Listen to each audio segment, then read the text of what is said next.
Boa noite, senhoras, senhores, doutores, doutoras, aqui presentes.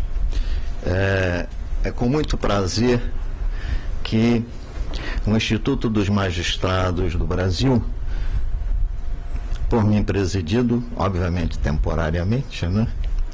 Mas que recebemos um convite com muito prazer do nosso diretor da Emerge, Niterói, doutor Fabiano, e também do doutor Jean, diretor aqui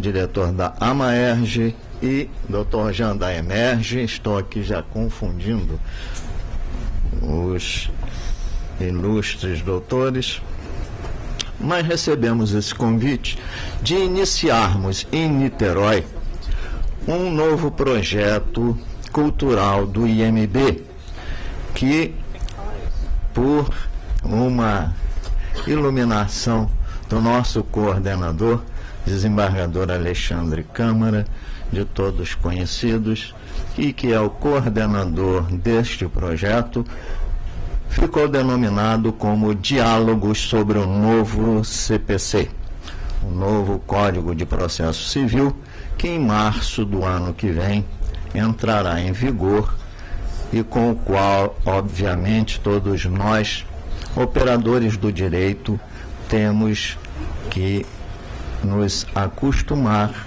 ler, aprender e interpretar para bem aplicá-lo no próximo ano.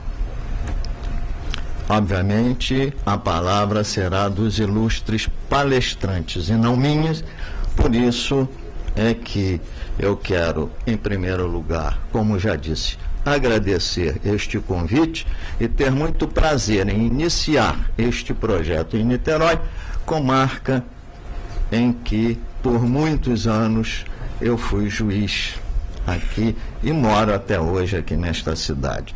Então é um prazer redobrado para mim iniciar este projeto em Niterói, que obviamente terá subsequentes diálogos, subsequentes encontros, e todos eles também transmitidos, se Deus quiser, via internet, para não só para o Estado do Rio, mas como o Instituto é nacional, obviamente ele ficará à disposição no site para todos os associados do Instituto em todo o Brasil, que nós temos representação em todos os estados e no Distrito Federal.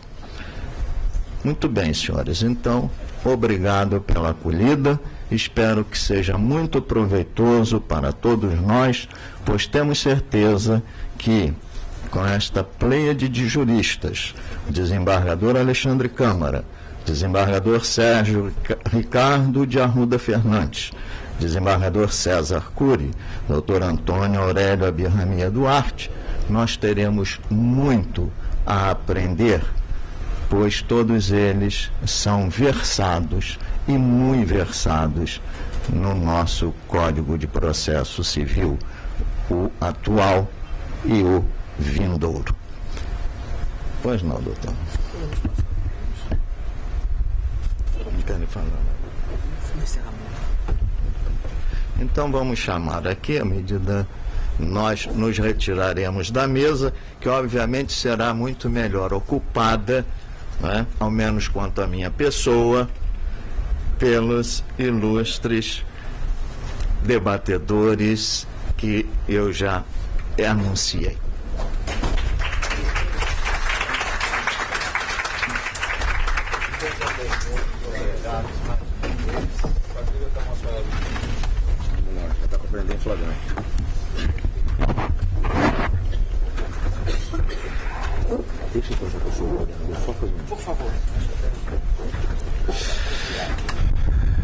Senhores, boa noite. Na condição de coordenador do projeto, cargo que me foi otorgado pelo nosso presidente, desembargador Roberto Guimarães, eu queria, em primeiro lugar, agradecer aos organizadores desse encontro, a Emerge, a Amaerge e o IMB, dizer que para mim é uma alegria iniciar esse projeto ao lado de 3 queridíssimos amigos. Sérgio Ricardo é um velho companheiro do magistério, começamos a dar aula juntos há tanto tempo que é melhor parar de fazer conta. Antônio Aurélio, que foi meu aluno, e isso é algo que eu carrego no currículo. Ter sido professor dele foi bom para mim, muito mais do que para ele. César, que é um dos magistrados mais admiráveis desse Estado, porque é um daqueles que acredita que existem meios pacíficos e efetivos de solução de litígios, coisa que nem todo mundo conseguiu ainda perceber. E, enfim, a gente tem essa oportunidade aqui de fazer esse encontro, um encontro que tem uma proposta um pouco diferente. O nome Diálogos surgiu da ideia de que valia um pouco a pena a gente tentar mudar o formato mais tradicional. Em vez de chamar aqui 4 pessoas e cada um fazer uma palestra que duraria, sei lá, 20 minutos, 30 minutos e não serviria para aprofundar tema nenhum, a gente criar apesar do formato, uma espécie de mesa redonda. Todo mundo fala, todo mundo debate, todo mundo intervém e interfere. Então, as coisas vão funcionar do seguinte modo. O desembargador Sérgio Ricardo vai ser digamos, o gatilho que vai disparar os nossos diálogos. Ele vai fazer aqui algumas considerações iniciais, suscitar algumas questões e, a partir daí, a palavra fica franqueada a todos os integrantes da mesa para que a gente possa debater à vontade, se estapear à vontade, e quando a coisa ficar feia, entra o mediador e resolve tudo. Então, desembargador Sérgio Ricardo, por favor. Muito boa noite a todos, caríssimo Alexandre, meus caros colegas, queridos amigos. Por uma questão de sensatez, eu solicitei aqui dos meus caros colegas da mesa a oportunidade de falar em primeiro lugar, para que pudesse deixar para os senhores o melhor que há de vir após as minhas primeiras explanações, que é os debates e, certamente, as opiniões já muito aprofundadas e abalizadas dos nossos colegas, excelentes professores, que dispensam qualquer tipo de apresentação. Então, me propus a fazer, de início, uma rápida avaliação crítica pessoal e, a seguir, algumas observações de ordem procedimental que deverão suscitar alguns questionamentos e tão somente preparar o terreno para os debates, para as opiniões, para o confronto de ideias que deverão seguir-se imediatamente, já que, como bem disse o nosso querido professor Alexandre Câmara, a proposta aqui é diferente, não são palestras, mas um diálogo a respeito da nova lei processual. Então, eu começaria essa minha explanação, que pretendo que seja breve,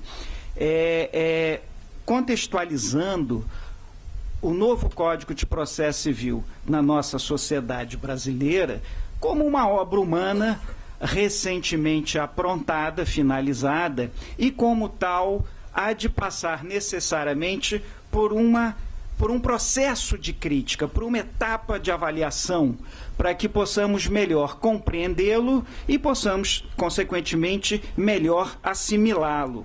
Trata-se, a meu ver, de uma etapa natural pela qual o novo CPC há de passar, dessa primeira avaliação crítica, independentemente do seu resultado, ou seja, de vir a se agariar mais críticas positivas do que negativas ou vice-versa. Então, em suma, o novo CPC já está passando sob o enfoque dos seus intérpretes, dos seus doutrinadores, daqueles que hão de aplicar suas regras, por um processo de avaliação crítica. Afinal, quem é esse novo CPC? Particularmente, ainda me encontro num estágio incipiente de assimilação, diria que eu ainda estou no estágio de uma segunda impressão pessoal a respeito da nova Lei 13.105, o novo Código de Processo Civil, e a minha impressão, a minha observação, meu conceito tirado deste juízo avaliatório superficial é que o novo Código de Processo Civil não chega a representar uma guinada na linha evolutiva do nosso sistema processual. Não me parece representar uma ruptura. Não creio que a partir de março do ano que vem nós estejamos numa situação de antes ou depois em relação ao nosso sistema processual. Ou seja, não acredito que o novo CPC é de representar uma mudança com tal magnitude, de antes e depois do novo CPC. Claro que vamos encontrar, evidentemente, alterações na nova lei processual que importarão em avanço, quer a nível sistemático, quer de ordem prática.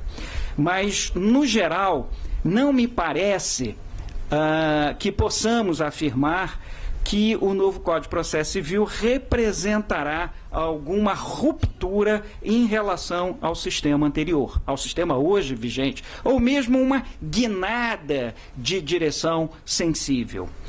Até porque, a rigor, essa mudança de direção, essa ruptura mais substancial, nós já tivemos sob a vigência do atual Código de Processo Civil. Como todos nós tivemos a oportunidade de conviver com isso, pois ao final da década de 90 e nessa primeira década do novo milênio, o Código de Processo Civil em vigor passou por uma série de reformas parciais que acabaram trazendo uma significativa alteração no status quo. A mudança foi substancial. Todos os processualistas e também os aplicadores da lei processual sentiram e sentem até hoje essa grande mudança. Pois, enquanto que o Código de 73 foi idealizado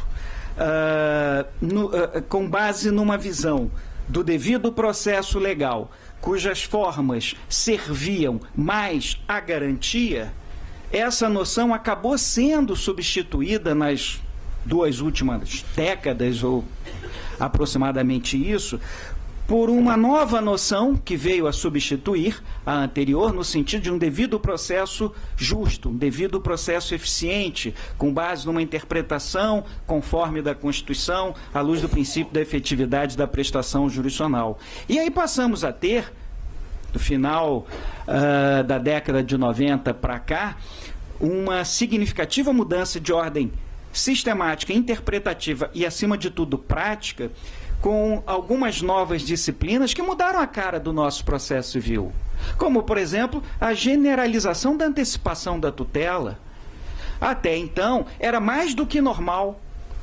As pessoas conviviam e dormiam bem à noite com isso, com o fato de que, na maioria das vezes, só se poderia pensar em obter o resultado prático da tutela jurisdicional satisfativa ao seu final, ou muito próximo do final do processo de conhecimento, salvo raras exceções cujos procedimentos especiais contemplavam lá algum tipo de medida de natureza satisfativa, passível de ser concedida ao início da relação processual, como um mandado de segurança ou uma ação processuária de força nova. Fora daí, buscar-se o resultado futuro da tutela jurisdicional satisfativa, ao início era impensável. Impensável. Mas a sociedade mudou, a forma... Pois não, desculpe.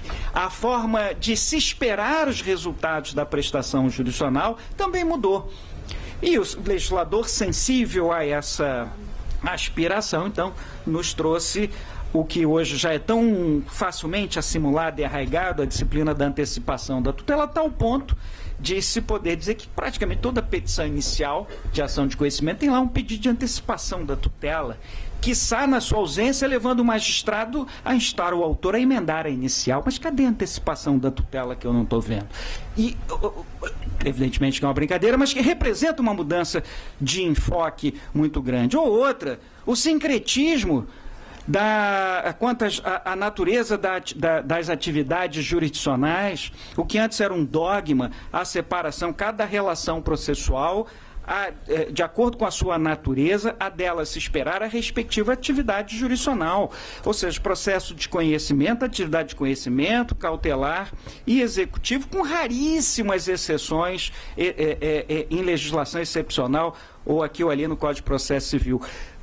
Com o sincretismo imposto pela lei processual, ainda sob a égide do Código em vigor, nós passamos a ter uma mesma relação processual capaz de nos dar tutela cautelar, a atividades de conhecimento, a nossa chamada fábrica de sentença, e no curso da própria relação processual, as medidas executivas capazes de permitir a satisfação da obrigação reconhecida no título.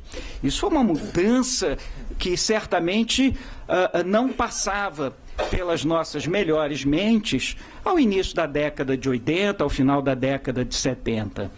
Isso tudo foi sendo uma construção à medida que houve uma mudança de enfoque do que se esperava da lei processual. Um Código 73 vindo a vigorar num ambiente político instável, de ditadura, e, consequentemente, se esperava da lei processual segurança, forma, garantia contra abusos e com a maior democratização, fruto também de uma grande globalização, em que a sociedade brasileira, incluída num contexto geral, passou a sofrer, os jurisdicionados, a sociedade passou, não queremos mais esse código formalista, eu não quero aguardar tanto tempo para poder obter o resultado prático de um processo judicial. E isso fez com que, em sede doutrinária, refletindo-se em âmbito legislativo, uma grande mudança do próprio CPC. Então, a minha observação inicial é no sentido de que o novo Código de Processo Civil talvez não traga uma mudança com essa magnitude. Claro que representa um avanço.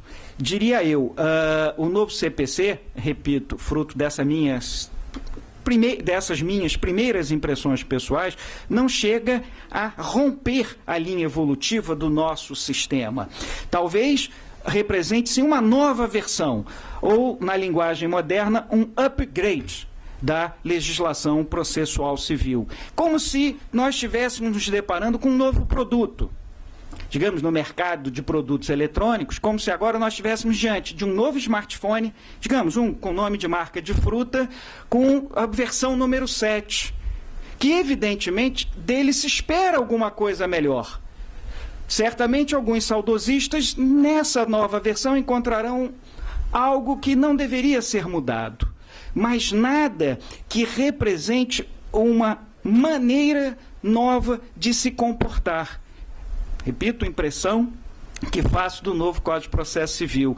Não acredito,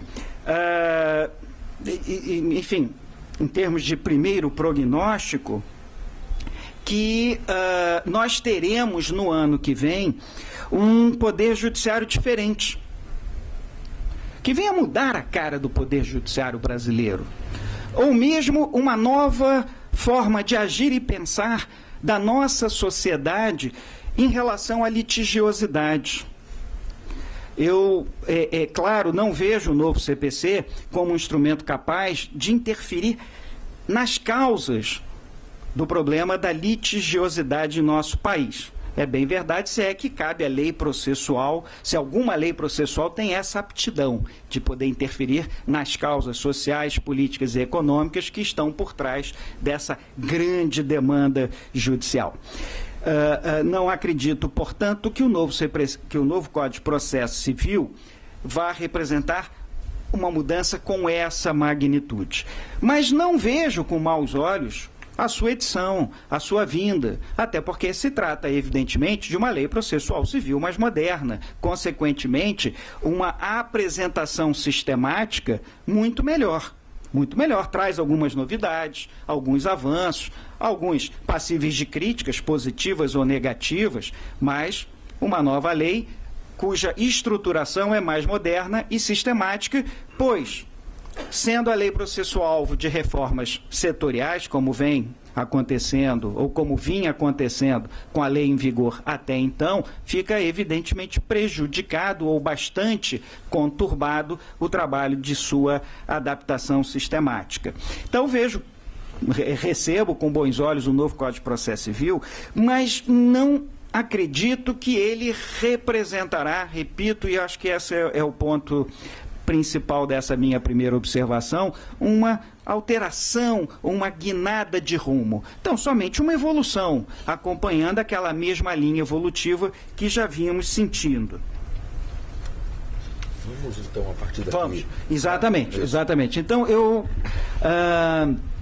queria tecer essas primeiras observações, porque eu tenho certeza que eu verei muita coisa aqui interessante nesses diálogos, inclusive quanto à própria forma de receber o novo Código de Processo Civil, ou o que esperar das suas mudanças, para que a gente possa, à luz de algumas observações agora mais concretas, tiradas da própria dos próprios dispositivos da lei processual, que é o que de fato nos interessam, abrir aqui o diálogo. E até gostaria de ouvir o professor Alexandre Câmara a respeito dessa sua impressão, pois o professor Câmara trabalhou em vários momentos e em várias fases do trabalho de elaboração do novo código, e certamente tem um juízo de valor a seu respeito bem mais aprofundado do que aquele que pude até o momento alcançar após algumas análises ainda superficiais. Então, até gostaria de ouvir o Alexandre Câmara a respeito disso. Mas eu primeiro queria saber se Antônio César tem alguma consideração a fazer sobre essa bola inicial que o Sérgio levantou. Bom, eu sou mais novo, fui aluno de vocês, qualquer besteira que eu falar, a culpa é deles. Então, eu fico bem sereno. Eu concordo inicialmente com o Sérgio Ricardo no que ele diz, na referência que ele faz à noção de processo justo lá do Comolho. Quer dizer, isso foi uma ideia, a Itália já pratica isso no artigo 111, a emenda 5ª e 14ª, se eu não me engano, a Corte Europeia de Direitos Humanos, a emenda 5ª e 14ª dos Estados Unidos já é um conceito, e o Código ele se preocupa bastante, né, Alexandre, com a valorização dessas garantias fundamentais do processo. Mas, por outro lado, e aí, já que a gente está aqui para botar fogo, eu entendo que se inaugura uma nova fase, sim. E aí eu vou levantar e você trabalha o tema com os demais participantes. Porque a gente tinha, até então, um sistema não absolutamente puro do civil law. Um sistema em que o juiz presidia, o juiz conduzia e as partes assistiam ao juiz conduzindo o processo. Agora nós migramos e nós capturamos conceitos do common law. A gente saiu do civil law puro e migramos um pouco para o conceito do common law, pegando a questão da uniformização, da valorização do precedente e trazendo o papel do juiz do diálogo. O juiz, ele trabalha, como Didier, eu gosto dessa expressão, comunidade de trabalho. O juiz, ele dialoga com as partes. As partes passam a ter no processo uma conduta mais ativa. E isso pode contribuir, dependendo, lembrando do Barbosa Moreira, que dizia que não há legislação por melhor que ela seja, por mais bem elaborada que ela seja, se não tiver à frente quem aplique, alguém com uma visão e com espírito de dar andamento, de fazer com que o processo seja célere. Então, basicamente é isso. Eu acho que a gente tem um cenário novo. E isso eu acredito. Uma mudança ideológica de vertente, aí, de posição. A gente está caminhando para um sistema cooperativo no processo, de diálogos, negócios processuais, enfim, outros pontos a mais. E aí eu toco a bola para vocês para a gente seguir. César? Bom, deixa eu primeiro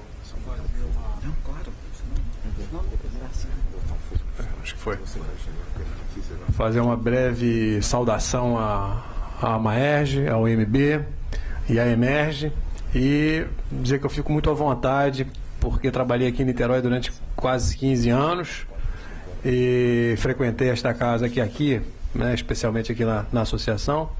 Tive a honra de dirigir a associação daqui por 2 anos e depois fui sucedido pelo Luiz Henrique, que hoje é meu colega de Câmara, tendo sucedido ao Peterson, que também é meu colega lá no tribunal. E, então fico muito satisfeito de voltar. É sempre muito bom voltar a Niterói. Semana passada ainda estive na UAB, para participar de uma outra conversa parecida com essa e rever os meus amigos, os meus colegas e os meus ex-serventuários que trabalharam comigo. É sempre muito bom. Bom, eu concordo com o Antônio Aurélio e sou um pouco mais otimista, viu, Antônio Aurélio? Vou até um pouco mais adiante. Eu acho que o Código de Processo Civil, durante os próximos 40 anos, a gente não vai conseguir extrair tudo que ele possa entregar para a gente. Eu acho que ele é muito rico. Eu acho que ele é uma mudança de paradigma, uma mudança na forma de fazer justiça. A gente sai de um processo inteiramente fechado na mão do juiz para um processo absolutamente colaborativo.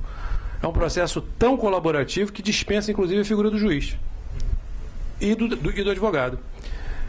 Se a gente perceber lá nos artigos que tratam das formas alternativas de resolução de conflitos, aí eu falo da mediação e da conciliação, mas mais especificamente da mediação, porque a conciliação já é familiar a gente, né? A gente vê que mesmo nesse campo, o Código foi extremamente avançado, ousado, até mais do que em muitos países em que a mediação já está assentada, acho até que por conta disso mesmo, pegou a experiência desses países em que a mediação já está bastante assentada, e sobre esse plano elaborou um trabalho ainda um pouco mais sofisticado. Então, eu penso o seguinte, o Código de Processo tem alguns conjuntos muito inovadores. Poderia ter ido até mais longe, mas alguns conjuntos, alguns sistemas, microsistemas dentro do Código de Processo são muito inovadores. Então, a gente tem uma inovação na forma de condução do processo se conduzir, a gente tem uma unificação do processo, dos procedimentos. Nós temos um tratamento específico para as demandas repetitivas, que é uma preocupação do legislador e é uma preocupação do operador do direito.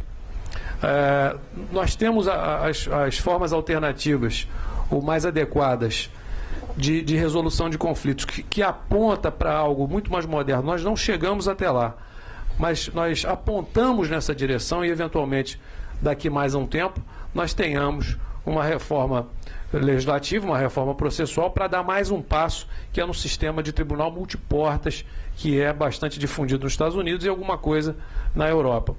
É uma realidade, o legislador, ele percebeu, teve uma noção muito próxima da realidade que o juiz e o operador do direito vivem. Então, eu acho que, nesse sentido, o Código, evidentemente que nos primeiros momentos, a gente vai ter uma dificuldade de implementação, até material, estrutural, dos mandamentos do Código. Por exemplo, mediação, que é a parte que me toca. A gente não consegue implementar todo o recado que o Código nos manda, e agora com o suporte do projeto de lei 7.169 de 2014, que deve ter sancionado até o dia 20, até amanhã. Bom, até amanhã deverá ser sancionado, é o prazo, que trata da mediação extrajudicial e da mediação pelos demais órgãos públicos e também da mediação judicial. Nós não vamos conseguir implementar todas as possibilidades que o Código e todos os comandos que o Código nos dá. Por exemplo, praticamente todas as ações de família, e aí eu falo dos direitos, salvo os direitos indisponíveis e intransigíveis, todos os outros são precedidos de uma sessão de mediação. Aí eu não uso o termo audiência, porque, no meu entendimento, trata-se realmente de uma sessão de mediação. E nota, é bem interessante, porque o processo começa com um despacho liminar do juiz. Se esse despacho liminar for positivo, ele emite um comando para o demandado comparecer ao processo, não na posição de réu, mas numa posição colaborativa.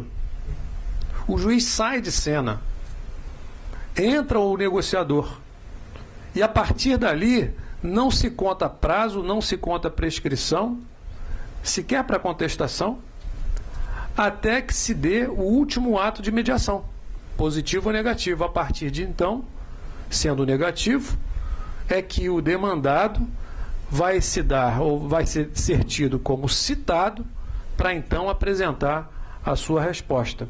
Então, já nesse primeiro momento, lá no artigo 334, parágrafos 3º e 4º, a gente começa a entender, sendo esse um rito no processo de conhecimento único, a gente começa a entender que o processo deixa de ser um processo adversarial puro, como o Antônio Aurélio mencionou, e passa a ser um processo colaborativo ou de construção compartilhada, como eu gosto como um termo que eu prefiro. É uma construção compartilhada justamente porque ele é informado pelo princípio da boa-fé, que deve predominar, inclusive, na relação, nessa relação, e principalmente nessa relação mediada.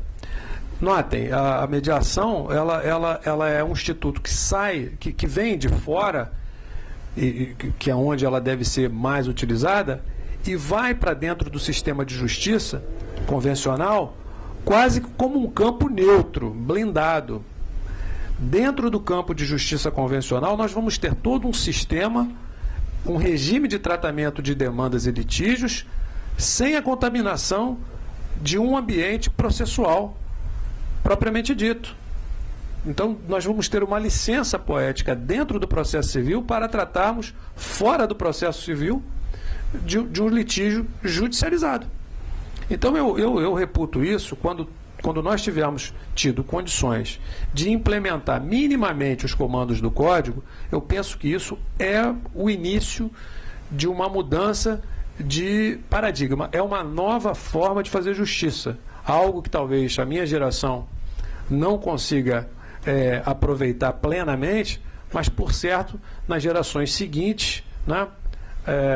O pessoal que está saindo da faculdade agora, ou que está fazendo concurso agora, ou que está entrando no mercado de trabalho agora, vai poder usufruir com um pouco mais de efetividade. Então, eu vou aí partilhar um pouco aí do professor Antônio Aurélio, cujos livros eu me dedico a estudar, para poder ver se eu aprendo um pouco, porque os livros do desembargador Alexandre Câmara não surtem mais efeito. Já decorou, né? Já decorei. Já descobriu os telhoramentos. Já descobriu os telhoramentos. Então, eu compartilho do posicionamento do Antônio Aurélio e sou até um pouco mais otimista. Vou um pouco mais adiante. Acho que a gente está na iminência de uma nova forma de fazer justiça aqui no Brasil. Eu também vou ousar divergir aqui do Sérgio Ricardo, mas acho que esse momento inicial é muito interessante para a gente perceber algumas coisas, né? A gente está aqui há, sei lá, meia hora discutindo se este código representa ou não representa uma mudança no modo de produzir os resultados da atividade processual.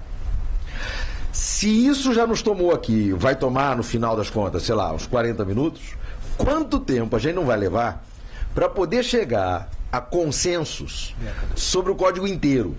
Acho que quando a gente conseguir chegar nesse consenso, já vai estar na hora de fazer o próximo código, né? Agora, eu tenho então uma visão diferente da do Sérgio, embora reconheça que esse código não é o código perfeito. Isso eu não tenho dúvida. Não só por ser uma obra humana, não só por isso. Quer dizer, qualquer obra humana é imperfeita, mas por um outro dado. Esse é o primeiro código de processo, o primeiro código brasileiro, o primeiro código da história do Brasil que foi inteiramente produzido em regime democrático. Ele foi gestado em regime democrático, o processo legislativo todo se desenvolveu em regime democrático, ele foi aprovado, sancionado e publicado em plena democracia. É o primeiro da história. Falta o desafio de entrar em vigência, né? Só falta isso. É outro desafio. Mas até virar lei, ele já virou, né? Porque se a gente olhar para os outros códigos da história do Brasil, e aí eu estou falando de código de verdade, né? Porque o Código de Defesa do Consumidor não é código, ele é um estatuto, ele chama código porque a Constituição mandou, mas ele não se encaixa no conceito de código. Se a gente olhar para os outros códigos da história do Brasil, nenhum foi assim, né? O Código Civil de 1916 não é exatamente um código de um ambiente democrático. A gente tinha eleição censitária, né? Mulher não tinha direito a voto, a gente não pode chamar aquilo de democracia. O Código Penal é de 1940, Estado Novo. O Código de Processo Penal também. O Código de Processo Civil de 39 também. O Código de 73 é da ditadura. O Código Tributário é de 1966, ditadura. O Código Civil de 2002 nasceu de um projeto apresentado no Congresso Nacional em 75. E, portanto, em plena ditadura. Ele até foi aprovado na democracia, mas ele não nasce na democracia. O primeiro código que é democrático do início do surgimento da ideia até a transformação em lei é este. E num regime democrático, a gente nunca vai conseguir o código perfeito. A gente só vai conseguir o código possível. Porque a gente tem forças, às vezes absolutamente antagônicas, se digladiando no ambiente democrático que é o parlamento, e a que é o Congresso Nacional. Científica, né, Alexandre? Além do que, nós temos hoje no Brasil, e nós conseguimos um negócio fabuloso, nós temos hoje no Brasil um número enorme de processualistas, gigantesco, processualistas extremamente bem preparados, profundos conhecedores da ciência processual, respeitados fora do Brasil. Já vai longe aquele tempo em que só Barbosa Moreira era conhecido fora do Brasil, né? Nós temos processualistas brasileiros sendo ouvidos lá fora, produzindo e publicando lá fora. Muitos de nós. Há 3 semanas se realizou na Turquia o 15º Congresso Mundial de Direito Processual. A conferência de abertura foi de uma brasileira, da professora Teresa Arruda Alvim Vambier. No último Congresso Mundial, no penúltimo, né? O último foi esse. No penúltimo, no 14º, na Alemanha, havia 2 palestrantes brasileiros, o professor Antônio Magalhães Gomes Filho e eu. No anterior, que se realizou no Brasil, tivemos aí pelo menos uns 6 brasileiros falando. Muitos de nós publicando fora do Brasil. Professor Antônio do Passo Cabral, professor Luísio Mendes, professor Fred Didier, né? Professor Dierle Nunes, eu, que recentemente publiquei na Bélgica, na Polônia, na Rússia, enfim. Então, hoje, o processualista brasileiro é um processualista conhecido e respeitado fora do Brasil. E nós temos no Brasil muitas escolas de pensamento processual diferentes, muitas vezes antagônicas. E apesar disso tudo, a gente conseguiu algo que o pessoal das outras áreas do direito não consegue. Por que o Código de Processo Penal não anda no Congresso? Porque os processualistas penais não conseguem sentar e conversar. Se matam antes, né? Então, nós se matam antes. Nós conseguimos a tal comunidade de trabalho a que o Antônio Aurélio se referiu, também durante esse período de elaboração do código. Só que aí era preciso encontrar um código que agradasse a todas essas correntes. Por isso é o código possível. Definitivamente não é o código perfeito. Mas esse código possível, a mim parece ser sim responsável por uma mudança de rumo. É claro que ele não dá uma guinada de 180 graus, a gente não abandona o que a gente já tinha, né? Mas ele dá uma guinada, que eu não sou capaz de matematicamente dizer de quantos graus, mas ele dá sim, a meu ver, uma guinada no rumo. Porque, diferentemente do que defendeu aqui o Sérgio Ricardo, para mim as reformas dos anos 90 é que não mudaram esse rumo assim tão radicalmente. Veja lá, a tutela antecipada, reconheço, foi uma conquista espetacular. Mas a tutela antecipada, a rigor, foi, em 1994, a sistematização em lei de algo que nós já fazíamos com outra roupagem, as velhas cautelares satisfativas. E se a gente for ler lá o Calamandrei, já está lá. Como modalidade de medida cautelar, a antecipação dos resultados produzidos pela sentença. Então, houve ali uma sistematização um pouco diferente de uma velha figura. O sincretismo das atividades de cognição e execução no mesmo processo foi uma ruptura com o modelo adotado pelo Código de 73? Foi, sem dúvida que foi. Mas, em certa medida, nos faz retornar ao modelo do Código de 39. A ideia de se ter cognição e execução no mesmo processo remonta a velhas fontes do direito reinal português. Então, ali me parece que não tem havido uma ruptura tão profunda. Vejo mais esta ruptura agora e vejo por 3 motivos principais, que acho que de alguma maneira já foram até aqui mencionados. Eu só quero tentar sistematizá-los. Primeiro, porque nós temos agora um código que é estruturado a partir do reconhecimento da existência de um modelo constitucional. o que não acontecia com o Código de 73. Mesmo as reformas posteriores a 88, como a da tutela antecipada, são reformas que foram feitas sem levar em conta as garantias constitucionais. Ninguém ali estava preocupado com contraditório, com fundamentação de decisão, com nada disso. Então, agora nós temos um código que é construído sobre um modelo constitucional. E isso fica muito claro na leitura dos primeiros 11 artigos do código. O primeiro capítulo do Código, que é o capítulo das normas fundamentais, tem 12 artigos, mas o artigo 12 ele destoa um pouco desse contexto, na medida em que ele fala lá daquela questão da ordem cronológica. Os 11 primeiros são artigos que estão ali para dar início à construção de um sistema que é baseado em um modelo constitucional. E quando nós fizemos aquelas reformas lá em 94, 95, a rigor a gente nem sabia direito que existia um modelo constitucional de processo, né? Porque a gente estava aprendendo ainda a lidar com a própria Constituição. A expressão modelo constitucional de processo não era usada naquela altura. Ela começou a ser usada no Brasil bem depois. Era usada na Itália, Andolina, Viniera, mas aqui não era usada. Então esse é um ponto que me parece que faz este código ser bem diferente do anterior. O outro ponto que me parece fundamental é a valorização dos mecanismos consensuais de resolução de conflitos. O Código de 73 é um código todo centrado na ideia de justiça por adjudicação.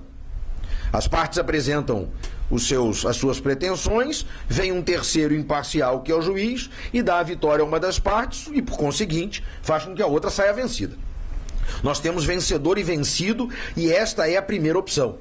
Neste novo código, não. Neste novo código, se mostra mais claramente que o meio mais adequado de resolução dos conflitos é o meio consensual. E só se não houver possibilidade de solução consensual é que nós vamos para a jurisdição. Deixa eu abrir aspas aqui. E vale a pena dizer que a mediação na Espanha, eu tive com eles, é feita em cartório extrajudicial, eles fazem mediação criminal. A mediação ela é incitada e com isso você tem menos demanda. Só na Suíça, o Código Suíço entrou em vigor em 2010. Lá eles têm mediação e conciliação pré-processual obrigatória para algumas matérias. Então você tem que ir ao mediador ou ao conciliador, que é pré-processual, ele é credenciado junto ao tribunal. Se não tiver acordo, ele te dá uma declaração de que houve a tentativa frustrada, e esse documento é adjuntado obrigatório à petição inicial. Nós tínhamos professores defendendo como condição da ação a inclusão Chegamos a ter, mas tem um problema de uma decisão do Supremo que diz que não pode por causa da Justiça do Trabalho. Justiça do Trabalho. A gente aqui cogitou, nós tínhamos 3 projetos de lei em tramitação, eles foram fundidos em um só, que é o 7.169, e num deles havia previsão da mediação e da conciliação pré-processual como condição para o exercício da ação. Nós não chegamos a isso foi retirado no novo projeto que foi aprovado agora e está sendo submetido à sanção.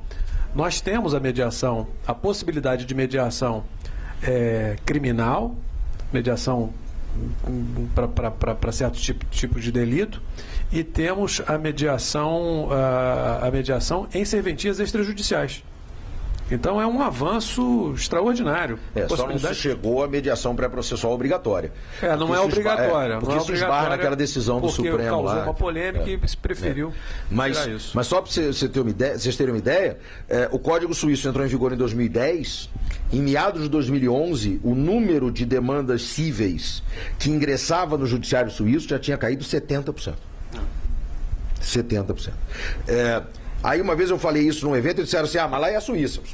Mas lá é a Suíça porque eles querem ser Suíça. A Inglaterra, a reforma inglesa foi a mesma coisa. Sim, e aqui não é Suíça porque a gente não quer, porque se a gente quiser a gente consegue. Enfim. E como a gente chegou depois, a gente pôde observar o que deu certo em alguns lugares e pôde aproveitar para cá. Uma das ferramentas que a gente tem, a possibilidade prevista, é a mediação e a conciliação online, por plataformas de mediação online. Isso no ambiente privado, através das câmaras privadas de mediação, e no ambiente público, dentro do sistema de justiça convencional. E que é uma das apostas, uma das maiores expectativas para tratamento de demandas do consumidor são as plataformas de mediação online. E o outro ponto que eu queria destacar, que para mim é fundamental, o Antônio Aurélio mencionou, é o da mudança do modo como se dá o vínculo entre juiz e partes, né? Esse me parece que é um ponto fundamental para a gente reconhecer que há uma guinada. Nós nunca adotamos no Brasil aquele modelo do processo absolutamente privado que se adota na tradição de common law, em que o juiz é uma espécie de espectador do processo e que no final se limita a dizer quem ganhou e quem perdeu, né? O modelo que lá eles chamam de processo adversarial. Nós nunca adotamos isso. Mas nós fomos muito influenciados por uma doutrina que se formou na Alemanha na segunda metade do século XIX e que foi influenciar os italianos dos primeiros anos do século XX, e aí vem Chiovenda, Carnelucci, aqueles autores todos de que a gente ouviu falar na nossa infância processual, digamos assim, que eram autores que defendiam a ideia de que o processo não podia pertencer às partes, né? Tem até uma expressão que a doutrina alemã usa muito, dizendo que o processo não devia ser coisa das partes, Sache der Parteien, coisa das partes. O problema é que a gente, por conta disso, acabou gerando um modelo que não foi só nosso, não fomos só nós a fazer isso, mas um modelo de hiperpublicismo processual. Quer dizer, a gente saiu, a expressão é do nosso amigo Robson Godinho, a gente saiu de um processo que era coisa das partes para um processo que virou coisa sem parte, né? A gente chegou num ponto em que as partes atrapalham. Já vem essa parte requerer de novo, já vem essa parte recorrer outra vez, já vem esse advogado me encher o saco com embargo de declaração. Como eles querem suspender o processo, fazer acordo, vai atrapalhar a rotina cartorária, mas é direito deles. Se suspender o processo, vai ficar na minha conta. Como é que eu me explico para o CNJ? Mas a gente tem que entender que o direito é deles, né? Quando o juiz profere a sentença dizendo o réu desocupe o imóvel, o juiz volta para casa e dorme em casa, né? O réu não, o réu tem que arrumar um lugar para se esconder, porque ele vai perder a casa dele. Então é o direito deles que está em jogo, e isso tem que ser valorizado. Então me parece que esse é um ponto que tem que ser destacado. Este código, ele rompe com o hiperpublicismo, ele rompe com a ideia do juiz dono do processo e passa a estabelecer um sistema em que juiz e partes têm a mesma importância. Você falou de comunidade de trabalho, que é uma expressão que se usa muito no processo austríaco. Embora o processo austríaco ainda sofra muito a influência hiperpublicista de Franz Klein. Se a gente olhar os processualistas austríacos mais modernos, o meu queridíssimo Walter Eschberger, por exemplo, a influência do Franz Klein é monumental. Em alguns momentos parece que eles ainda estão lá no século XIX. Mas nós estamos falando de uma comunidade de trabalho. Uma comunidade de trabalho em que todos precisam trabalhar juntos para alcançar o resultado. Tem um processualista que eu gosto muito, é que no Brasil a gente tem uma falsa impressão de que só se produz processo civil na Itália e na Alemanha, né? Isso é falso.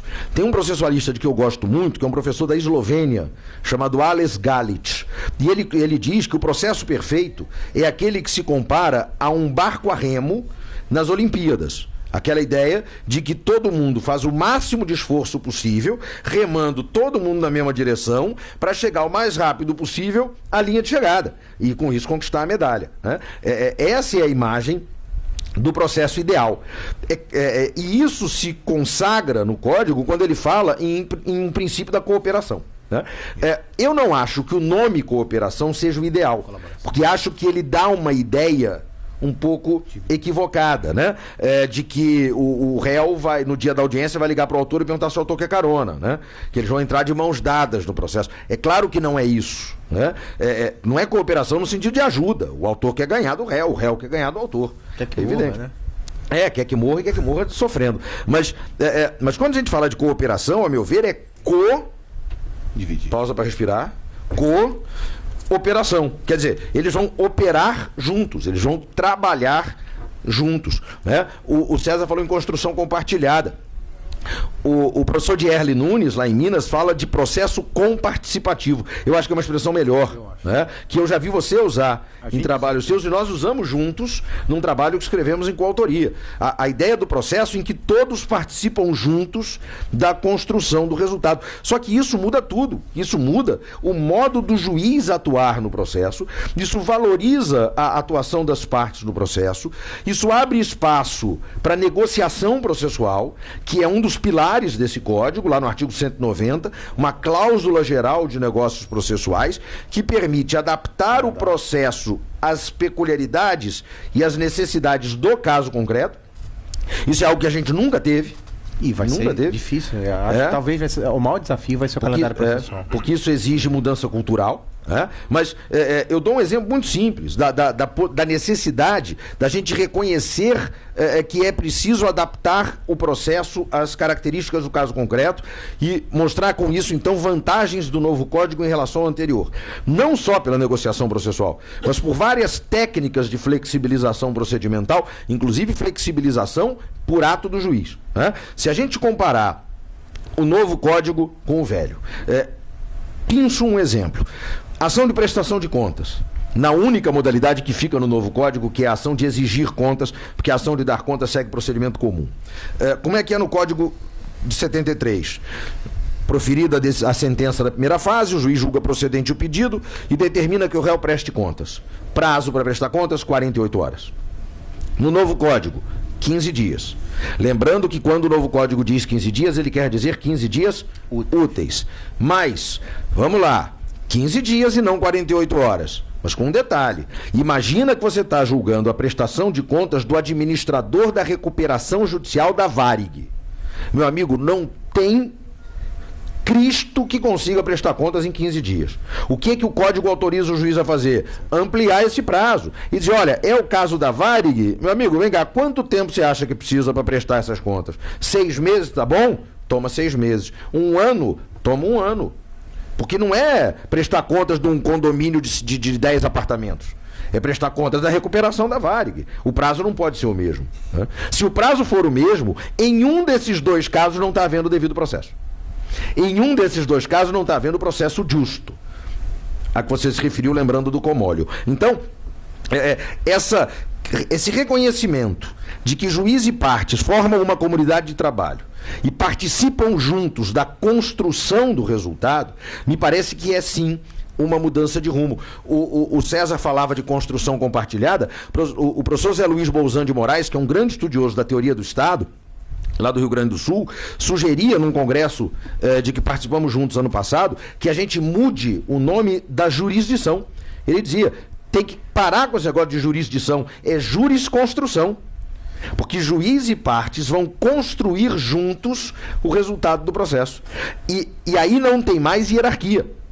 Não tem mais a ideia do juiz acima e das partes abaixo. Aquele desenho da relação processual acabou. Tanto que eu tenho sustentado que este novo código nos leva necessariamente a romper com o próprio conceito de relação processual.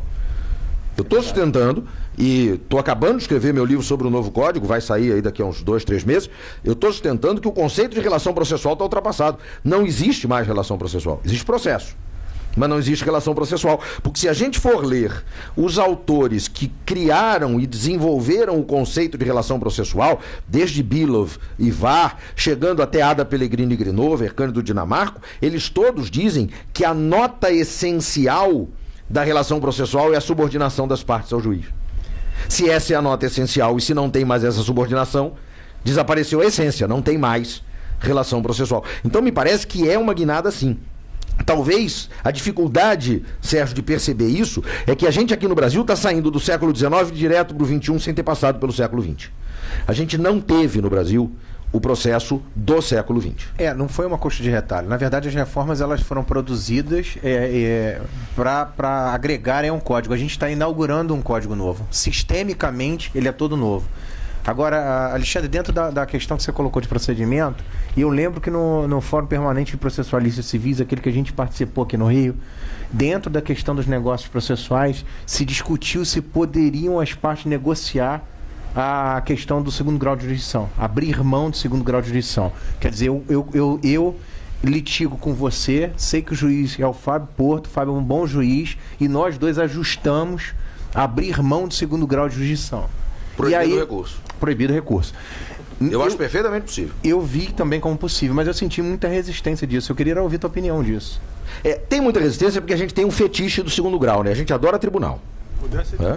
Se pudesse, tudo tinha competência ordinária no tribunal. Eu costumo dizer o seguinte, a maior prova de que a gente no Brasil tem fetiche por tribunal é que quando o advogado vai falar, advogado ou magistrado, quando vai se referir a uma sentença ou a um acórdão, a forma de tratamento é diferente, né? A gente escreve assim, R. sentença. E V ponto acórdão, né? Por quê? Porque sentença a gente respeita e acórdão a gente venera. É a maior prova de que tem uma forma... porque é respeitável a sentença e venerando o acórdão. Então a gente respeita a sentença e venera o acórdão. E quando o advogado escreve isso... Advoguei 20 anos, caramba, eu sei bem disso. Quando o advogado escreve isso, essa história do respeita, né? Respeitável sentença. Sabe como é que a parte respeita a sentença? Do mesmo jeito que a Alemanha respeitou o Brasil metendo 7-1 aqui dentro. Porque a gente diz assim, a respeitável sentença é um desastre. É isso que o advogado escreve. A respeitável sentença está errada do início ao fim. Nada nela se aproveita. Na hora de fazer um recurso especial, a conversa já é diferente. O acórdão, não obstante, o brilho, não sei o quê. É diferente. É diferente. Se pudesse, era tudo direto do segundo grau. Acabava com o primeiro grau. Isso é uma bobagem. Isso é uma bobagem. No mundo inteiro, o que está acontecendo? Valorização do juízo de primeiro grau. Né? E criação de filtros recursais. A garantia de acesso à justiça é a garantia de acesso a 1 grau de jurisdição. Segundo grau já é favor. É lógico. Né? E mais caro. 3 graus, só para situações excepcionalíssimas. No mundo inteiro isso está acontecendo. O problema no Brasil, hoje, a gente não podia pensar em criar filtros mais eficientes, mais rigorosos para o acesso ao segundo grau, é que as taxas de provimento de apelação ainda são impressionantemente grandes. Né? Dou um exemplo. O índice de provimento, somando o provimento total com o provimento parcial, dos recursos no Tribunal de Justiça do Piauí é de 86%. Está no Justiça em Números do CNJ. Quer dizer, se você tem um estado da federação em que 86% das sentenças são reformadas ou anuladas no todo ou em parte, a gente precisa do segundo grau. A gente realmente precisa. Né? Agora, a gente precisa fazer um acompanhamento disso. Porque à medida que essa taxa diminui, a gente pode mudar um monte de coisas no sistema recursal. Mas isso é para as próximas reformas. Né? A gente pode pensar, por exemplo, em acabar com o efeito suspensivo da apelação como regra. Hoje não dá para acabar. Eu até durante muito tempo sustentei que a gente devia acabar. Eu mudei de ideia quando comecei a ver esses números. Como é que eu vou dizer para a parte que a sentença produz efeitos imediatamente, como regra, se há 86% de chance dessa sentença estar errada? Não tem como. Não tem como. Então a gente ainda precisa do efeito suspensivo como regra. Agora, e aí vem o trabalho deste novo código. Eu não acho que este novo código vá ser o último código. Não. Eu acho que, para mim, ele é um código de transição. Ele é um código que permite essa guinada para um novo rumo e vai ter uma evolução deste para o próximo, que vai vir daqui a, sei lá, 40 anos. Eu faço uma conta de 40 anos. Mas, enfim, 30, 40, 50. E esse próximo código eu acho que vai ser o código mais bem acabado. Como o de 73 foi em relação ao de 39. O código de 73 é um aperfeiçoamento do modelo de 39. Né? Por que eu digo isso? Porque este código, ele nos permite fazer duas coisas. E aí vai vir a segunda parte lá do que o Sérgio vai levantar para a gente trabalhar. Primeiro, ele tem um sistema de gerenciamento de processos repetitivos que, se conseguir produzir os resultados que a gente espera, provoca, não a curto prazo. E aí o Sérgio está coberto de razão quando ele diz que em um ano não vai mudar grandes coisas. Não. Claro que não. Não vai mudar em 1, nem em 2, nem em 5. É para mudar em 20, em 30, em 40. Né? Mas esse código pode, sim, a longo prazo, ser o início dessa mudança. Se esse sistema de gerenciamento dos processos repetitivos funcionar bem, a gente consegue uma tremenda diminuição de acervo.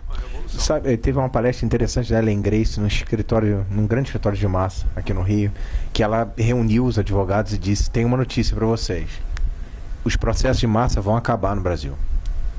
E eles tinham convidado a ministra para falar. Foi um silêncio absoluto por causa do incidente de resolução de demanda repetitiva. Com o incidente de resolução de demandas repetitivas, com os julgamentos de casos repetitivos em geral, né? Recurso especial repetitivo, extraordinário repetitivo, e com o dispositivo, aqui as pessoas não têm dado a devida importância, dois, né? Porque tem um no IRDR e um no recurso especial extraordinário repetitivo, mas que dizem a mesma coisa. Uma norma a que nem todo mundo tem dado a devida importância, que diz que sempre que se fixar aquela tese jurídica que terá eficácia vinculante, e a matéria versar sobre serviços que são objeto de concessão, permissão ou autorização, o ente regulador será informado para fiscalizar a aplicação da tese. É claro que a gente não pode querer que uma lei estabeleça que a decisão do juiz ou do tribunal vai vincular a concessionária. É claro que não. Mas o ato administrativo do ente regulador vincula. Então, quando o tribunal julgar o IRDR e disser, por exemplo, não pode o banco cobrar tal tarifa, ele vai avisar o Banco Central. Não pode a operadora de telefonia interromper a internet, ele vai avisar a Anatel. E aí, o que vai ser fundamental para esse sistema funcionar? Que esse ente regulador, tendo tomado conhecimento da tese que foi fixada, comunique aos regulados: olha, no Rio de Janeiro não pode cobrar essa tarifa, não pode interromper a internet.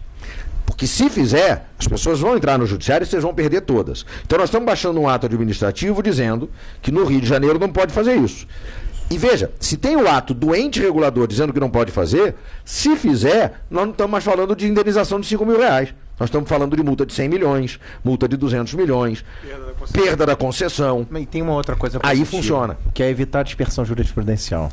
Eu acho que uma das preocupações clássicas da América Latina e da França era a dispersão jurisprudencial, e o código eu acho que soluciona isso. Eu acho que pelo menos ele cria os caminhos. E isso vai diminuir o número de recursos. Falando sobre o incidente de resolução de demanda repetitiva, que eu acho fantástica a ideia, a concepção é fantástica. Eu já falei com você que eu me ressinto de um pouco mais de efetividade do comando judicial, porque o escopo fundamental desse novo Código de Processo, se a gente pudesse olhar, citar dois aspectos fundamentais: um é uma duração razoável do processo, e a outra é a entrega do produto prometido, ou seja, a satisfatividade, a efetividade da decisão.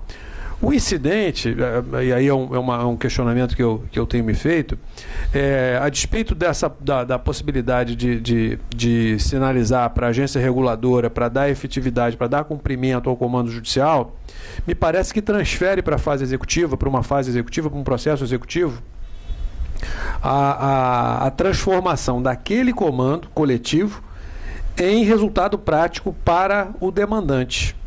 Porque, veja bem, vamos pegar as ações coletivas, talvez não, mas as ações repetitivas contra os bancos, as operadoras de telefonia, principalmente. Tratando de demandas com o mesmo direito, que é matéria de fato, acabou não entrando, né? Mas com o mesmo direito, os processos são suspensos, a turma revisional do tribunal, a daqui, ou do tribunal, do Superior Tribunal, emite um enunciado, ou seja, dá uma decisão, baixa esse comando para aquele campo jurisdicional do tribunal ou nacional, e aí a agência reguladora é ativada, mas tem o problema da efetividade. Porque isso não significa que o direito buscado vai se tornar efetivo. E aí é o caso... Mas aí César, por exemplo, eu entendo a sua preocupação, mas a gente tinha aí alguns problemas. É que para alcançar esse resultado, a gente precisaria promover uma conversão de ação individual em ação coletiva. Esse é o ponto. Né? Que se incluiu no código, mas acabou sendo vetado. Mas tem uma razão para isso. É que quando a gente está falando de demandas repetitivas, a gente não está falando nem de interesse difuso, nem de interesse coletivo. A gente está falando de interesses individuais homogêneos. E qual é o grande problema e por que as ações coletivas não resolveram o problema dos interesses individuais homogêneos? Porque você tem que considerar que a gente tem ação coletiva sobre interesses individuais homogêneos no Brasil há 25 anos. Desde o Código de Defesa do Consumidor, que é de 1990. Antes nós já tínhamos para os difusos e coletivos. Por que nesses 25 anos não resolveu o problema? Porque quando se pensou na ação coletiva para os interesses individuais homogêneos, se tinha todo mundo ali naquele momento com os olhos postos no que a gente pode chamar, a expressão é do ministro Teori Zavascki, de núcleo de homogeneidade. Quer dizer, o que é homogêneo nos interesses individuais homogêneos? O problema é que o que atravanca o sistema não é o núcleo de homogeneidade, é a margem de heterogeneidade. Quer dizer, o que é heterogêneo nos interesses individuais homogêneos? Porque, vamos lá, se nós quatro Pegar aqui... um paradigma amplo. A verdade é essa. O paradigma tem que ser o mais Se amplo nós possível. quatro aqui... Dentro desse segmento você tem... Pois O é. paradigma tem que ser amplo. Se nós quatro gradiente temos enorme de problemas aqui com operadora de telefonia, porque o celular foi cortado indevidamente, você tem uma ação coletiva, o que ela vai dizer? Corte indevido da linha de celular gera indenização. Só que um usa o telefone só para falar com a mãe, o outro usa o telefone para trabalho, o outro tem 3 linhas de telefone, o outro... Entendeu? Então, tem uma margem de heterogeneidade aí. Né? E isso você só consegue apreciar no processo individual. Não tem jeito. Qual era o drama das ações coletivas? É que a gente tinha um processo coletivo de conhecimento, mas liquidações e execuções individuais. Então você só mudou o lugar do nó. Você estrangulou em outro lugar. A minha preocupação é que, tendo uma ferramenta tão poderosa quanto o incidente de resolução de demandas repetitivas e não tendo uma ferramenta tão poderosa para execução, como é que nós ficamos? Mas Se a gente não empurra isso para a fase de execução, perde na efetividade. Veja, a gente tem essa limitação resultante da margem de heterogeneidade. O que o código busca fazer, e me parece que faz bem, é construir, por conta disso, o que a gente pode chamar de compensações sistêmicas. Veja, a gente não tem como coletivizar a execução. Impossível, por conta da margem de heterogeneidade. Em que medida o código busca compensar isso? Estabelecendo efeitos processuais, a meu ver, muito interessantes, que vão se produzir a partir da decisão paradigma. E isso vale para os recursos especiais extraordinários repetitivos, vale para o incidente de resolução de demandas repetitivas, vale para o incidente de assunção de competência, que são procedimentos de criação concentrada de precedentes vinculantes. Então, a gente tem 2 dados que têm que ser levados em conta em relação ao que vai acontecer depois da produção dessas decisões, que diferentemente do que tem no Common Law... Só porque tem estudante, só explica um pouco o incidente, que você destaca o fato, joga o fato assim. Mas só pro pessoal. chego nisso já. Para dizer o seguinte, você falou aí da gente ter buscado algumas coisas do Common Law, é claro que a gente teve lá alguma inspiração, mas a gente não importou, né, os institutos simplesmente. O Brasil não virou Common Law. Não. E você fez uma observação, Antônio, da qual eu vou... É alemão, né? Tem alguma influência lá do do Musterverfahren alemão e tal, mas eu vou ousar divergir num ponto de você quando você disse que a gente deixou de ser civil law clássico. Né? O John Merriman, que é o maior estudioso da tradição de civil law, que é um professor norte-americano, ele diz um negócio muito interessante. Ele diz o seguinte: existe um common law e muitos civil laws. Né? Porque não existe um civil law clássico. O civil law brasileiro é diferente do alemão, é diferente do italiano, é diferente do francês, é diferente do argentino e do mexicano. Né? Então, a gente não deixou de ser civil law clássico, porque não existe o civil law clássico. A gente continua sendo civil law e continua sendo um civil law diferente dos outros civil laws. Né? Porque a gente quase pode dizer que é civil law tudo aquilo que não for common law. Né? Então, nesse ponto, eu vou ousar ligeiramente divergir de você. Mas... o que acontece? A gente construiu ali um sistema completamente diferente do Common Law, de trabalho com precedentes, porque aqui o precedente vai ser feito para ser precedente. Eu estou chamando isso, claro que é uma brincadeira, mas eu estou chamando isso de precedente doloso. Não é? Aquela história que a gente ouve na televisão toda hora. Toda vez que alguém na televisão dá a notícia de que houve um crime doloso, em seguida vem a explicação. Aquele que é cometido com a intenção de produzir o resultado. Né? Eu costumo brincar com os meus alunos dizendo que na Rede Globo não existe dolo eventual, só existe dolo direto. Porque homicídio doloso, o que é? Na definição do telejornal, aquele que é cometido com a intenção de matar. William Bonner. A perniciosa influência de William Bonner sobre a teoria do direito, como eu costumo dizer. Então, brincando com isso, eu estou chamando de precedente doloso, porque ele é produzido com a intenção de ser precedente. Que é um negócio impensável no Common Law. No Common Law, quando a Suprema Corte foi julgar Marbury versus Madison, ela queria julgar Marbury versus Madison. Ninguém estava pensando em produzir um precedente. Né? Quando, para falar da decisão que você gosta tanto, que muita gente considera a melhor decisão da história do Judiciário Mundial, quando a Suprema Corte produz a decisão Brown versus Board of Education, 1954, uma decisão linda, eu não canso de ler e reler aquela decisão espetacular. Eles estavam julgando o caso lá da senhora Brown, que estava brigando pelo direito dos filhos de estudarem numa escola perto de casa. E estava brigando com a Secretaria de Educação de uma pequenina cidade chamada Topeka. Né? na Louisiana. Então, eles não estão ali querendo produzir precedente, eles estão querendo julgar o caso concreto.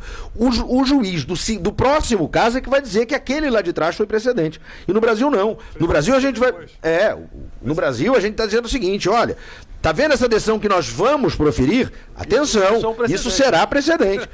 Então é feito com a intenção de produzir este resultado. Precedente doloso, e é dolo direto. Precedente por antecipação. Não é dolo eventual, né? A gente não está assumindo o risco de criar um precedente. A gente está produzindo o precedente intencionalmente. Então, o que se fez? Criaram-se alguns procedimentos em que a gente tem vários casos, há um pinçamento de um ou de alguns, se seleciona um, dois, ou para recurso especial extraordinário tem que ser pelo menos 2. Para o IRDR e para o IAC tem que ter 1. Seleciona ali 1, 2, alguns, né? Julga aquele caso e aquela decisão é proferida naquele caso como se ele fosse um caso piloto, né? Que ele é usado para teste. Então, se julga aquele caso piloto e a decisão que é proferida naquele caso vai servir depois de precedente para os próximos casos iguais àquele.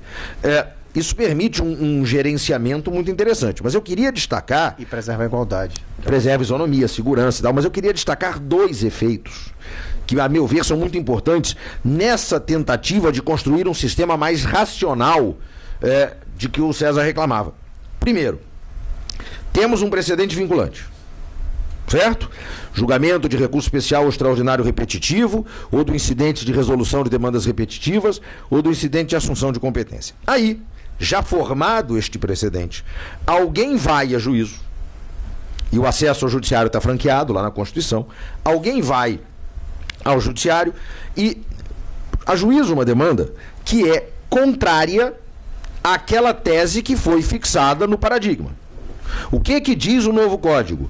Que o juiz, que está vinculado àquele paradigma, julgará este pedido liminarmente improcedente. Então ele está dizendo o seguinte: vir você pode, mas saiba que eu vou julgar improcedente sem nem mandar citar o réu. Quer dizer, aquilo que a gente tinha no 285A do velho código, expandido. E muito expandido. Então, isso serve como um freio a essas pessoas que querem insistir em demandar contra uma tese já consolidada. Se vier, quer vir, pode vir, mas se vier, em procedência liminar. Não tem essa história de cita e vê o que acontece em procedência liminar. E tem o outro lado da história, que é o que eu mais gosto.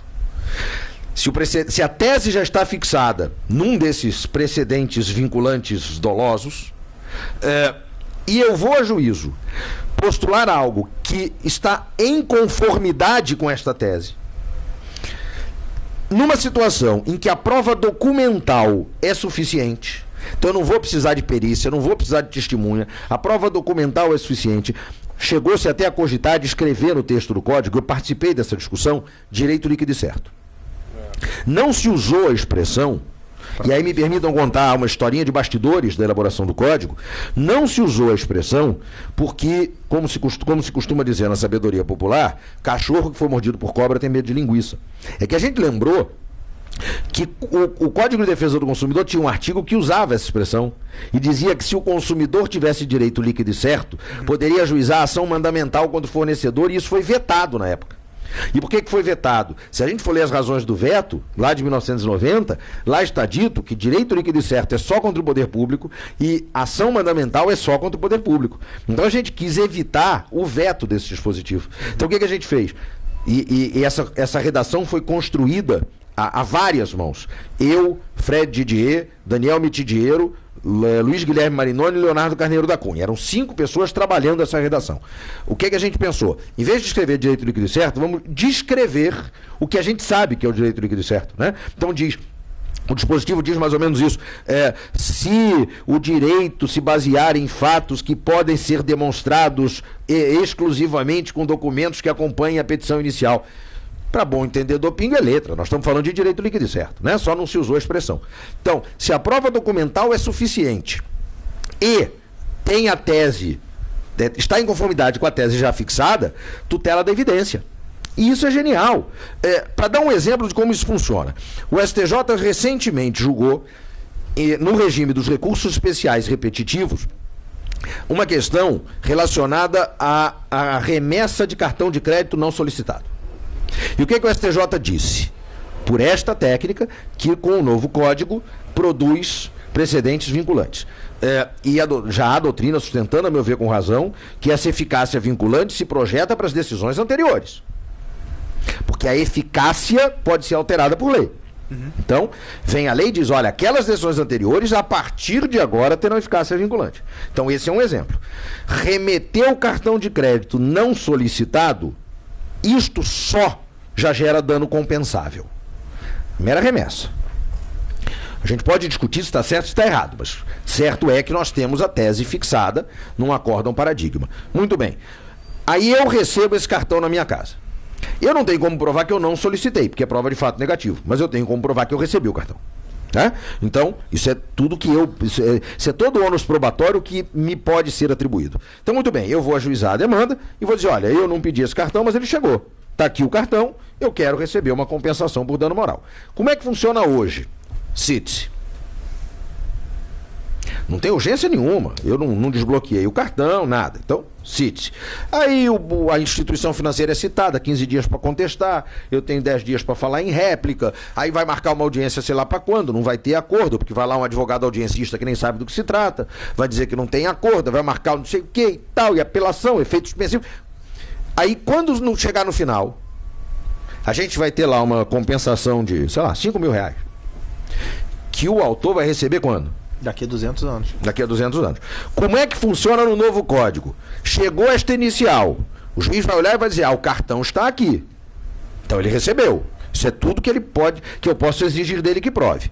Muito bem. Banco, instituição financeira, seguinte, paga 5 mil aqui para ele, depois a gente conversa. Porque é tutela da evidência. Não, sem dúvida. Sem dúvida. Qual é o reflexo disto? Vai inibir, isso vai inibir o comportamento. O comportamento. Então, a médio e longo prazo, não é em um ano, concordo, Sérgio. Mas a médio e longo prazo, qual é o resultado? Diminuição desse tipo de causa. A ministra Ellen está coberta de razão. Eu gosto muito falando aqui mais para o pessoal que está na primeira instância,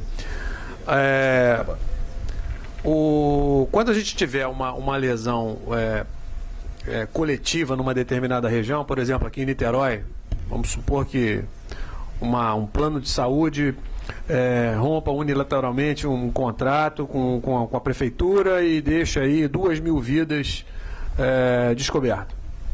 Seriam 2.000 ações, pelo menos, aqui numa dessas varas cíveis aí. Com a possibilidade que o Código oferece, sem prejuízo de uma tutela de urgência,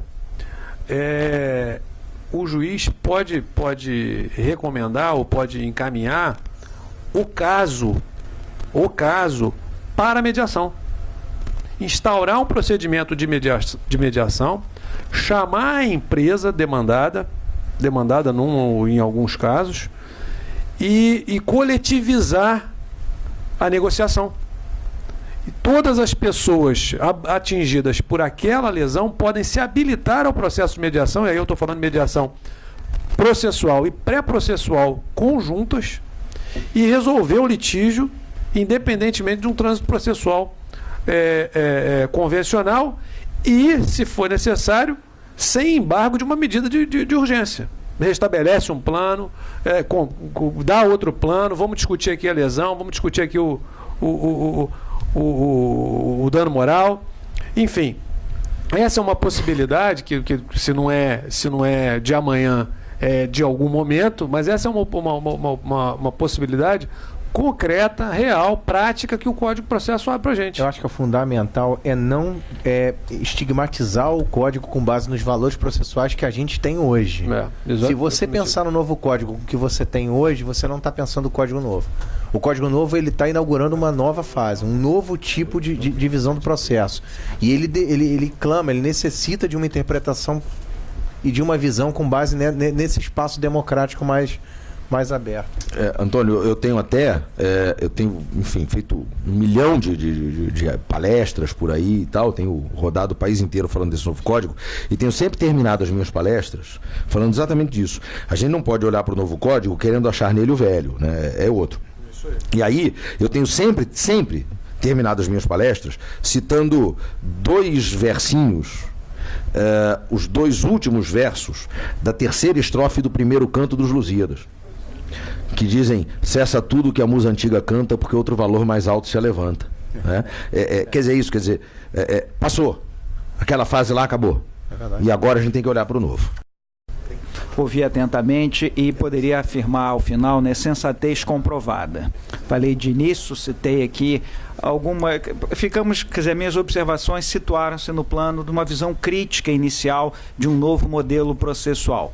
E foi excelente porque nos propiciou colher a impressão, a manifestação e as opiniões técnicas dos nossos colegas que estão bem mais à frente em termos de conhecimento da nova lei processual em relação ao estágio em que me situo. As cadeiras estão vindo ou estão aguardando aqui a substituição?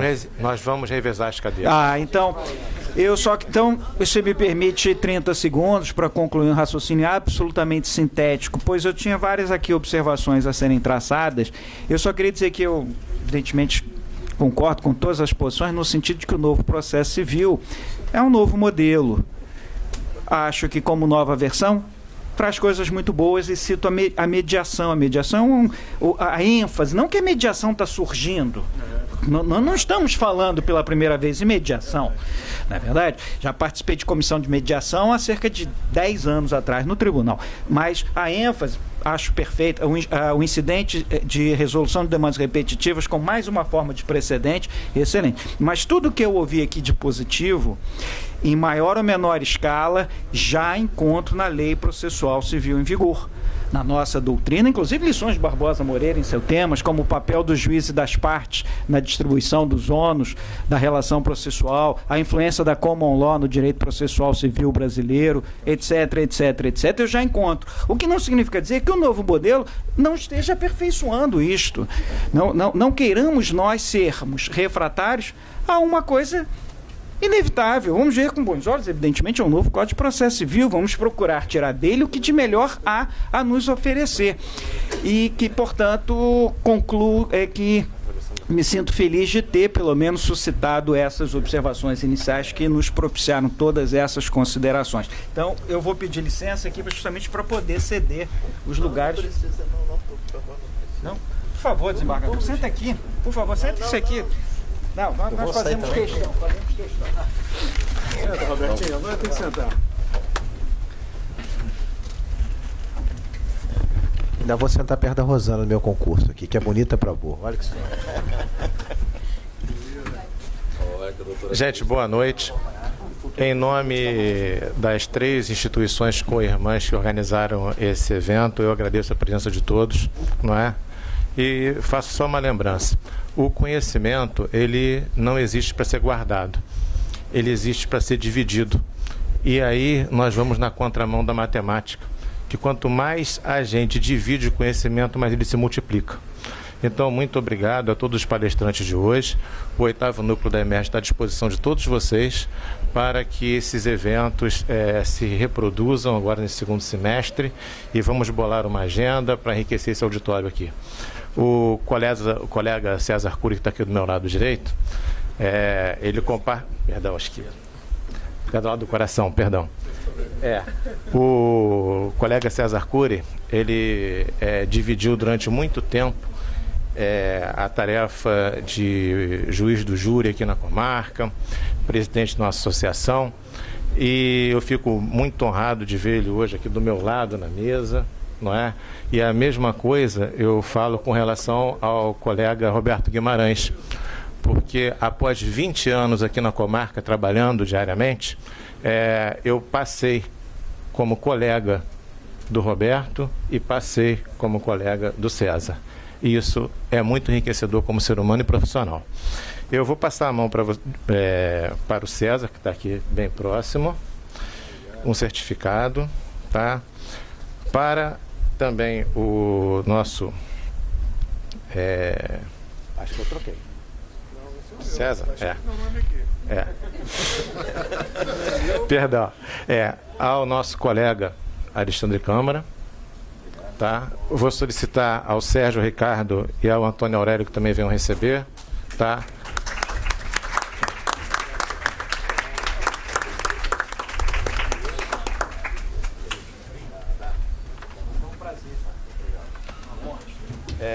É um certificado para guardar como lembrança desse momento histórico aqui na nossa comarca.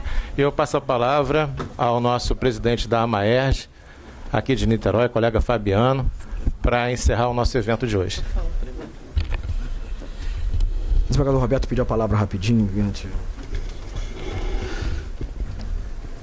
Eu pedi a palavra novamente, senhores, apenas para externar o meu profundo agradecimento como presidente do IMB a esses magistrais colegas que saíram do tribunal, deixando seus afazeres no tribunal, porque eles gostam de transmitir o que eles conhecem. E estão fazendo isso absolutamente de uma forma gratuita, como farão outros diálogos, se Deus quiser, em pouco tempo.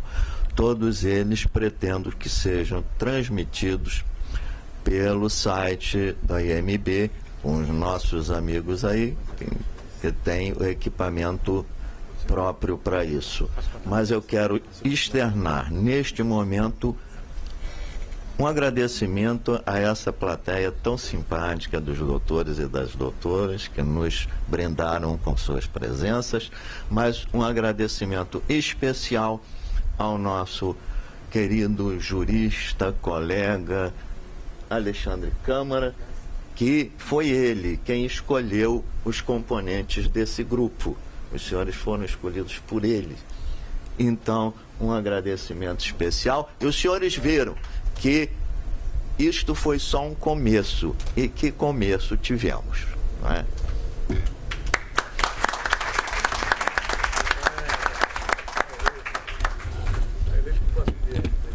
Bom, meus eminentes colegas, desembargador Roberto Guimarães, presidente do IMB, meu querido colega Jean, do núcleo da EMERJ Niterói, desembargador Alexandre Câmara, César Cury, Sérgio Ricardo, Antônio Aurélio, que eu me lembro tanto do Antônio Aurélio, eu era defensor em Friburgo e ele era secretário do Pedrosa, do Ronaldo Pedrosa, saudoso Ronaldo Pedrosa, né, que também era um estudioso, mas só que ele mais da área penal, né? Escreveu sobre juizado, tinha livro, era realmente uma grande figura. Eu cumprimentar também o público presente. Eu queria dizer que a AMAERJ se sente realmente muito lisonjeada de ter servido de cenário para esse diálogo. Esses diálogos, o formato da palestra foi muito dinâmico. Uma mesa redonda, né, praticamente, né, um bate-papo,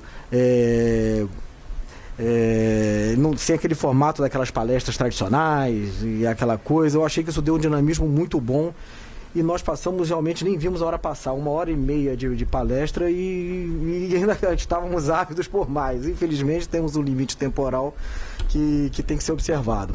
Eu queria fazer coro com o desembargador Roberto, agradecer aos palestrantes que se deslocaram de seus trabalhos, de uma jornada no tribunal exaustiva, vão retornar agora todos para o Rio, exceção do Sérgio, que mora aqui, mas todos os demais. E Cury também, Cury até já foi. Mas agradecer mais uma vez, dizer que essa casa está aberta aos palestrantes. Queria reiterar essa parceria com o IMB e com a EMERJ, essa parceria que eu espero que seja irrevogável, que a gente faça outros diálogos com esses palestrantes e com outros que o desembargador Câmara que formatou, né, esse modelo de palestra. Enfim, que a nossa parceria ela prospere e que ela dê novos frutos, novos diálogos sobre esse importantíssimo diploma que é o Código de Processo Civil. Então, uma boa noite, então, está encerrada então a palestra.